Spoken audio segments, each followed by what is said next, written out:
Tonight, the California Interscholastic Federation is changing competition rules to allow more girls at state track and field championships amid controversy over the participation of a transgender student athlete. And it comes after President Donald Trump threatened federal funding to California in a social media post just this morning. ABC 10's Becca Habecker joins us in studio to break everything down. Yeah, Alex, the California Interscholastic Federation, CIF, governs high school sports in California. As we've reported, President Trump signed an executive order in February threatening federal funding to states that allow transgender girls and women to compete on high school girls and college women's sports teams, claiming transgender athletes have an unfair biological advantage. All this time, the CIF has stuck to California law, which since 2014 allows high school students to participate on athletic teams consistent with his or her gender identity, irrespective of the gender listed on the pupil's records. As a result, the U.S. Department of Education launched an investigation earlier this year into the CIF.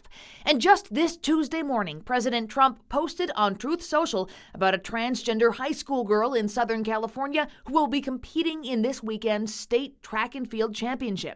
He said, in part, as a female, this transitioned person is practically unbeatable. This is not fair and totally demeaning to women and girls. Please be hereby advised that large-scale federal funding will be held back, maybe permanently, if the executive order on this subject matter is not adhered to. Also Tuesday morning, the CIF announced it's implementing a pilot entry process for the 2025 CIF State Track and Field Championships, saying in part, any biological female student athlete or cisgender female who would have earned the next qualifying mark in sections was extended an opportunity to participate in the state championships. The CIF said on X, and the governor's office told ABC 10, the CIF made this decision before Trump's post on Truth Social.